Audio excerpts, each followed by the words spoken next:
Olá, está no ar mais um Fala Auditor, programa da Receita Estadual em parceria com a TVE Espírito Santo.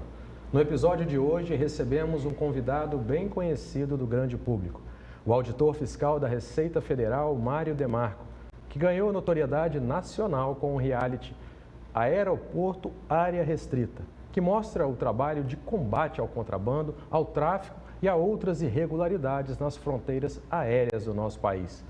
Demarco, é uma grande satisfação recebê-lo aqui no Fala Auditor. Muito obrigado pela presença.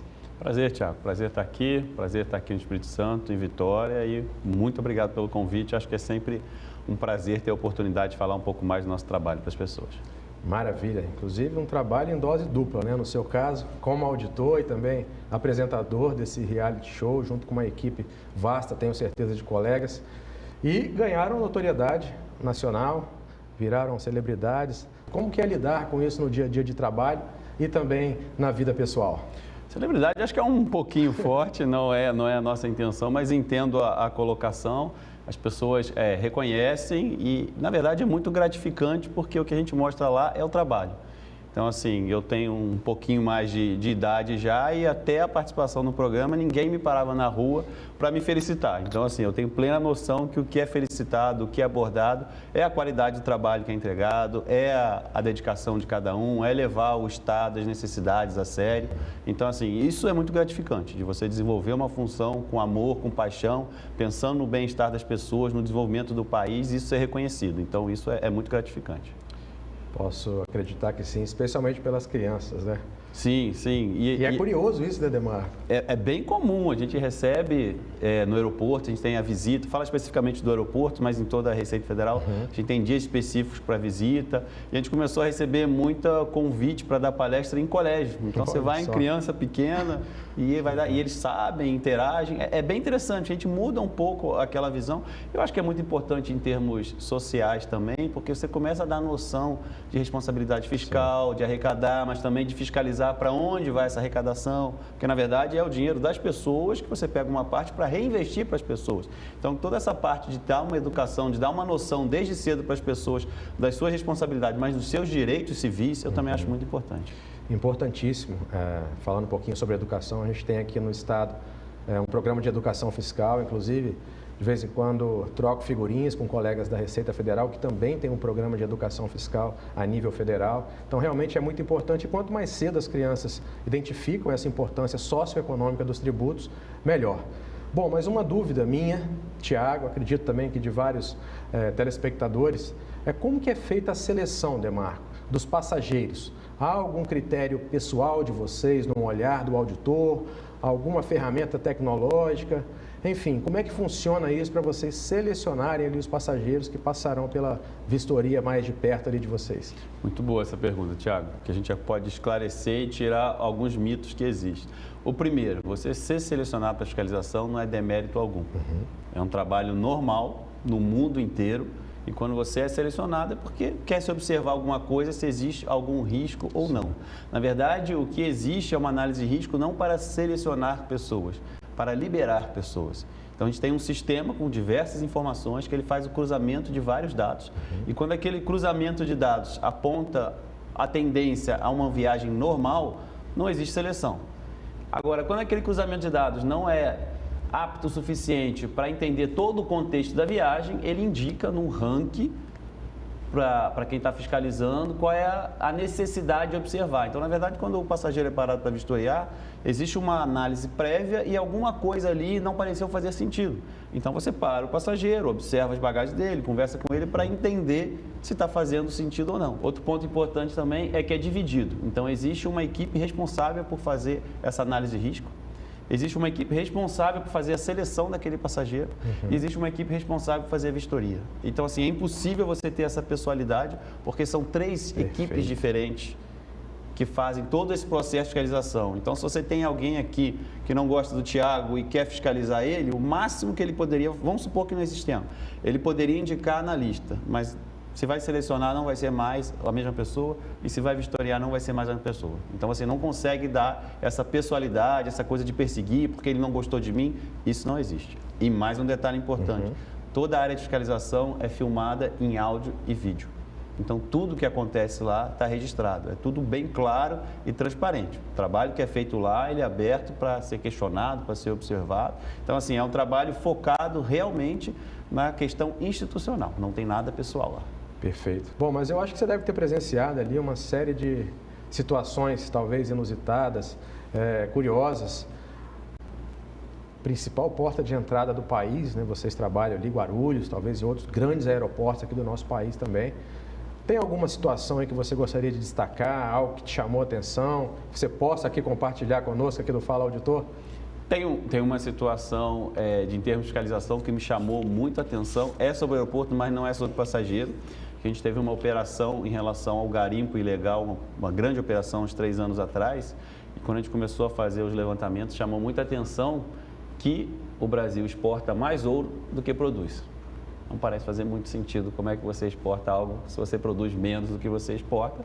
Mas, enfim, fica bem claro que a gente tem problemas sérios em relação ao garimpo ilegal. Em relação a termos de passageiro, é aquilo, né? Uma viagem internacional, muitas horas juntos, cansados. Então, assim, eu lembro de várias, mas eu lembro de uma história engraçada que era um casal e aí parou para fiscalizar, tinha alguns itens lá que tinha que pagar tributo, uma bolsa de marca e outros itens diversos, e o marido estava ok, mas a mulher não estava muito contente com aquela situação, não sei se o desgaste dele no voo, a coisa não estava muito bem ali.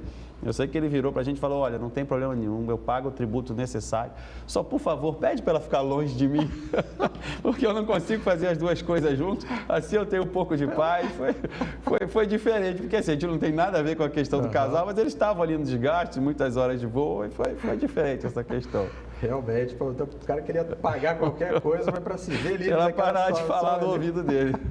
Que acho que ela ficou falando que a culpa era dele, que ela falou que ele tinha feito não sei o quê. Ele falou, já vou pagar, não tem que ficar sendo culpado ainda. O famoso eu te avisei, né, talvez. Tipo isso. Ainda tem que pagar por isso. E provavelmente ela tinha razão, mas ele já ia pagar o negócio, Sim. Então ele não queria pelo menos escutar, né? Bom, esses são casos curiosos, mas ainda assim dentro da legalidade, né? Você comprar uma bolsa, enfim, passou do valor ali. Queria, inclusive, antes de fazer a próxima pergunta, qual é o valor mínimo que um passageiro pode trazer para o Brasil de uma viagem internacional para cá?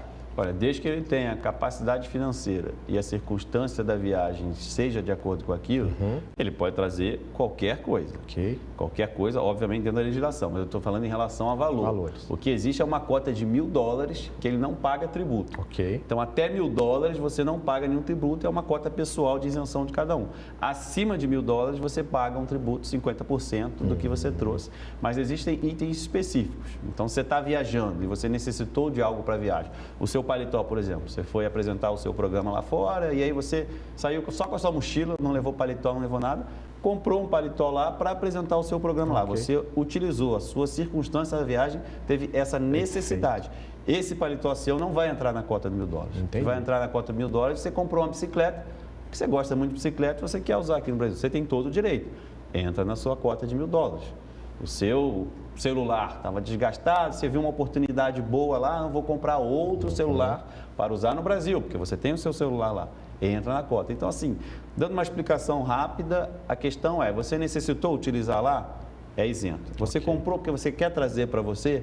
Tem que pagar o tributo. E por que dessa lógica? Porque a questão do tributo é em relação à concorrência com as empresas nacionais. Perfeito. Então, você estaria fazendo uma importação que vai concorrer no mercado nacional. E aí não vamos entrar no mérito do valor, se é justo, se não é justo, porque o trabalho da auditoria não é determinar o valor, é aplicar a legislação. Se a gente fala de determinar de valor, aí é Congresso, a Assembleia, a Câmara, determina a legislação. A população vota nas pessoas que concordam com a ideia dela. Com certeza. Eles instituem a legislação e a gente aplica. Perfeito, eu gosto muito de falar isso. A gente só cumpre a lei. Em relação a esses itens que você citou, são itens que nós podemos trazer legalmente, um paletó, um celular, mas infelizmente acontece também de serem apreendidas drogas e outras substâncias ilícitas também, como tenho visto na imprensa, essas canetas emagrecedoras também, muita entrada. Quais são os principais itens, aí, se você puder destacar uns 2 ou 3 desses produtos legais que mais entram no país e o que acontece quando o passageiro é flagrado com alguma substância, algum produto ilícito? Infelizmente, a droga é disparado o maior, porque a gente é rota, né? A gente não produz, vamos falar da cocaína, que é o principal, a gente não produz, mas a gente é rota. Os 3 grandes produtores estão aqui na América do Sul fazendo fronteira com a gente e a gente tem uma malha aérea muito grande. Então, tem essa passagem aqui para mandar para o resto do mundo, não só aéreo, como questão de porto também. Então, assim, infelizmente, esse é o pior.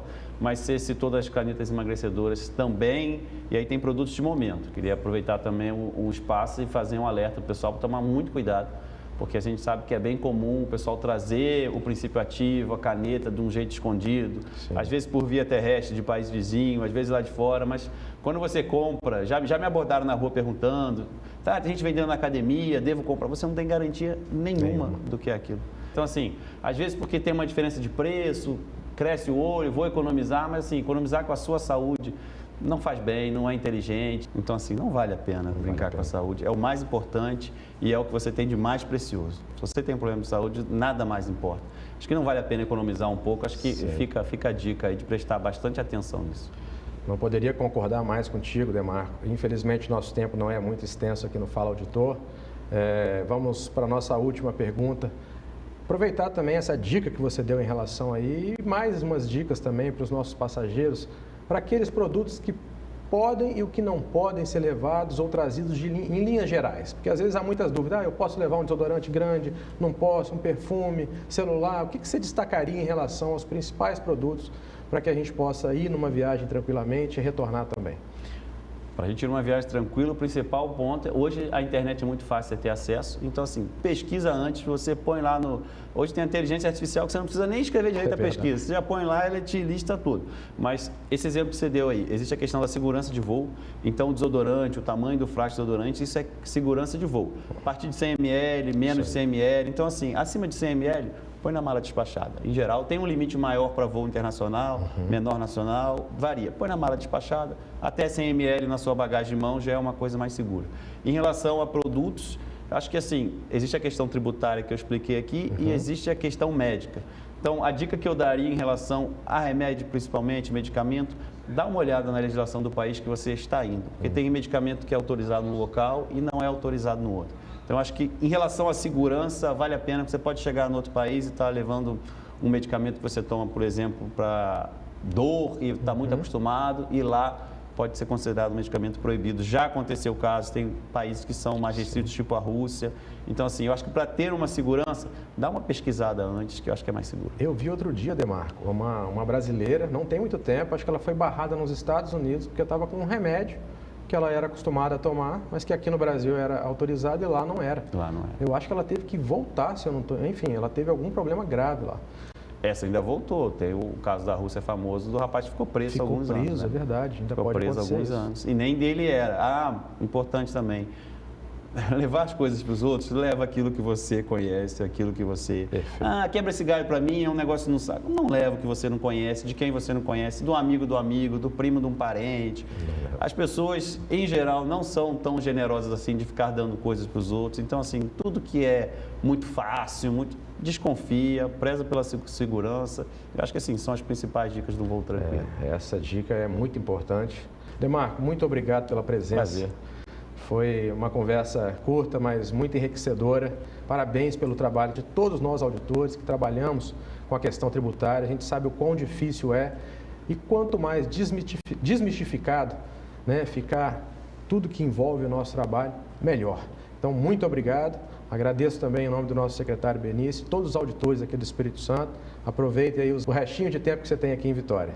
Agradecer às pessoas aqui de Vitória pela acolhida, quando eu chego sempre muito bem acolhido, comentários sempre muito positivos, e agradecer você pelo convite, pelo espaço. Eu acho que qualquer oportunidade de a gente falar sobre a nossa atividade, sobre o nosso trabalho, prestar reverência à população sobre aquilo que a gente faz, porque no final das contas a gente trabalha para a população, eu acho que é um espaço valioso. Muito obrigado.